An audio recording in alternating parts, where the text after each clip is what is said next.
Gosto de ônibus. Desde quando você estava tentando uma bicicleta? Oi?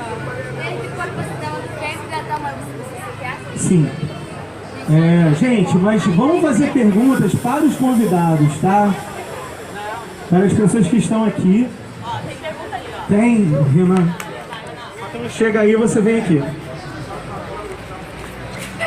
ela é homossexual. Oi, boa noite. Eu queria perguntar para a Indianara um pouquinho sobre o Preparanem, que é um projeto hiper legal que eu conheci, enfim, através da Cristiane, sobre, enfim, um pré-vestibular para pessoas em situação de abandono, de risco e tal. Queria que você falasse um pouquinho sobre isso.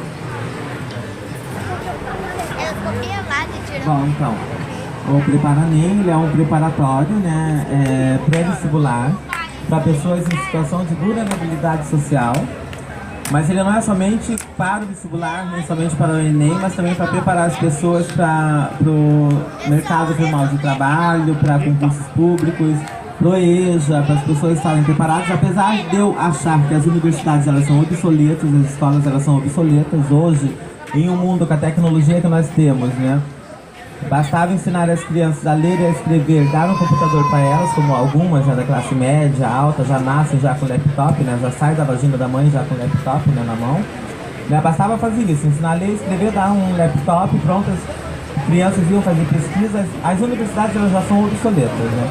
Eu não quero um espaço que eu não quero, por mim eu destruiria todas, queimaria universidades, escolas, tudo, ou então as transformaria em puteiro. Tipo, colocaria as putas lá para dar aulas porque foram as minhas melhores professoras. Mas como existem pessoas em situação de vulnerabilidade que foram expulsas da escola, de casa, né?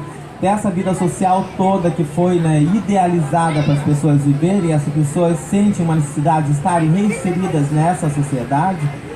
Então o Preparanem ele faz isso, ele cria um espaço onde essas pessoas em situação de vulnerabilidade com foco em travestis transexuais possam ter um local seguro, um espaço seguro para aprenderem, para fazerem, né, um aprendizado, para disputarem Enem, faculdades, vestibular, etc e tal, e serem reinseridas então na universidade, nas escolas, conseguirem o certificado de ensino fundamental, médio e conseguirem também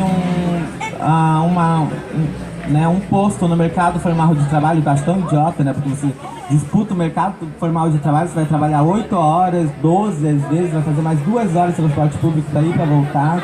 Aí você já gastou 12 horas, mais 2, né? 14, vão te sobrar 10. Os médicos indicam que você tem que dormir 8 horas, né? Então 12 mais 8 já são 20, sobram 4, 2 horas de almoço, né, pra descansar, acesso, etc e tal, sobram 2 pra se divertir, pra ir à praia, assim, correndo, né, voltar. Não, eu prefiro ser puta, obrigada. Ser puta é melhor porque eu vendo sexo, faço sexo, pratico sexo, e às vezes eu nem tô a fim de trabalhar, eu simplesmente falo bem assim, hoje eu vou à praia. Aí falo, bom, eu sou puta, então, como puta, não tenho patrão, posso ir à praia. Eu vou à praia, aí pinta trabalho. Pinta alguém que tem sexo, aí eu falo, bom, já, né, a gente une o útil ao agradável, então, fazer o quê, né? Não sou eu que busco o trabalho, é o trabalho que me busca, a vantagem de ser puta é essa. Então, é isso. Alguém mais quer fazer alguma pergunta? Pode vir aqui, por favor.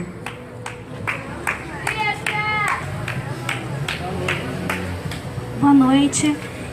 Infelizmente, eu ainda não tive muita oportunidade de estar do lado de pessoas trans. Sempre tive uma curiosidade, né, sobre o tema, sobre tudo. Eu queria te perguntar se você também se sentiu vontade de falar como que acontece essa descoberta. Porque, assim, no mundo que a gente é bombardeado de informações 24 horas por dia, é difícil da gente ter um conceito sem ser preconceituoso na nossa cabeça. Porque a nossa sociedade nem está preparada para acolher essas pessoas.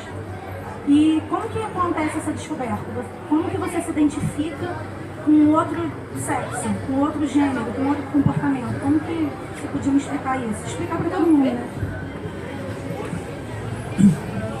Bom, acho que para nós que somos homens trans é um pouco mais complicado, né? Porque a gente não tem referências. A gente hoje ainda é muito carente de referências.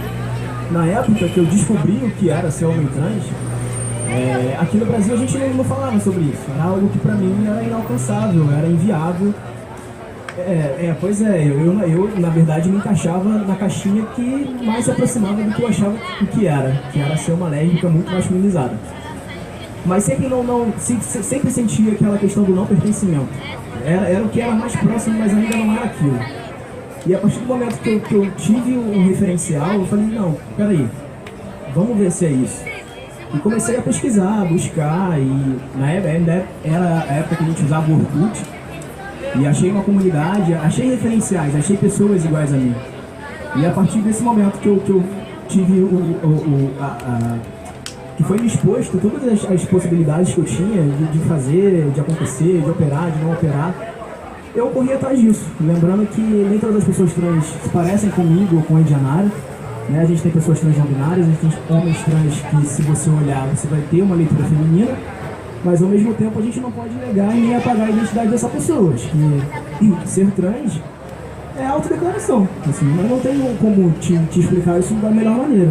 Mas se você virar pra mim e falar, não, eu sou um homem reprimido, num corpo de mulher, ou, enfim.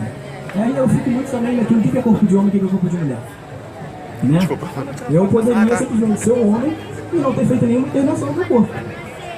Então, mas era algo que eu queria, era o meu ideal, eu cheguei no meu ideal. Eu corri atrás do que eu queria e eu cheguei onde eu queria chegar.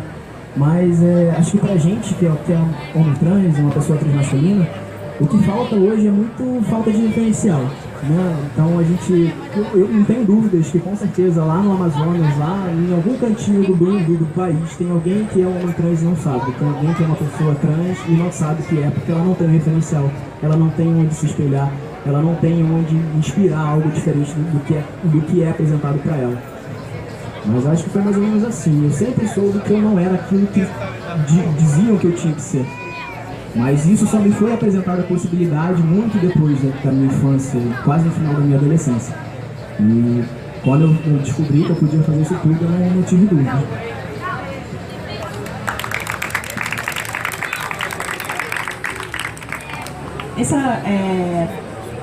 Quando a gente fala sobre orientação sexual, né, sobre identidade de gênero, é como aparecer um monte de perguntas assim, tipo, por exemplo, quando eu era novinha, adolescente, as pessoas costumavam me perguntar assim, mas você já se apaixonou por uma menina? Aí eu ficava tipo, acho que não. Depois eu descobri que eu praticamente namorei uma amiga minha durante 2 anos e a gente só não se pegava. Tipo, tristeza máxima, assim. Com direito a briga de casal, sapatônica, novela mexicana e tudo, assim. Mas a gente... E aí as pessoas falam assim, se você nunca se apaixonou por uma menina e você já se apaixonou por meninos, então você é hétero, então essa história aí que você tá inventando, né, é uma maluquice da sua cabeça, sabe?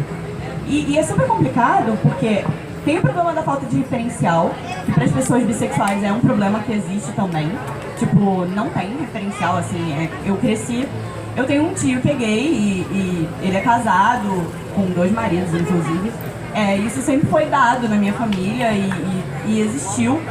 Mas meus pais são pessoas, tipo, totalmente bifóbicas, assim, pra eles. Hoje em dia eles são muito mais tranquilos. Minha mãe é muito tranquila, meu pai é mais ou menos tranquilo. Mas eles eram muito bifóbicos quando eu era novinha. Tipo assim, pra eles só existiam as pessoas hétero e as pessoas homo no mundo. Era isso. Ou você tipo, é hétero 100%, ou você é sapatão e viado, e é isso aí. Acabou, pronto, acabou. Não tem mais nada nesse mundo, assim, outras opções. E aí meu irmão tinha um amigo, que a mãe dele era casada com o pai desse amigo, e aí ela se divorciou, e ela arranjou uma namorada pouco depois. E aí o assunto geral na família foi fulana virou lésbica, fulana virou lésbica, fulana virou lésbica. Tempos depois ela terminou com essa namorada, ela arranjou outra namorada, lésbica. Terminou com essa namorada, arranjou um namorado. Aí geral, gente, ela virou hétero de novo? E eu passei a minha infância inteira acompanhando os namorados dela e a sexualidade dela sendo comentada como um interruptor de luz. Tipo, fulana é hétero agora, é lésbica agora, é hétero agora, é lésbica agora. E tipo, e ninguém questionava isso, sabe? E eu não questionava. Então assim, todo mundo aqui, né, tinha uma série de expectativas dos pais, do médico, da professora, dos coleguinhas, quando nasceu e quando foi crescendo, sabe? Tipo, desde o momento que deram o grito assim, é menina, é menino, e toma ali de quarto rosa, e boneca, e fecha as pernas, não fala palavrão, se comporta direito, nananã. Ou pros meninos, tipo, vai lá, pega uma bola, bate no coleguinha, mostra que tu é macho, agarra as meninas, força a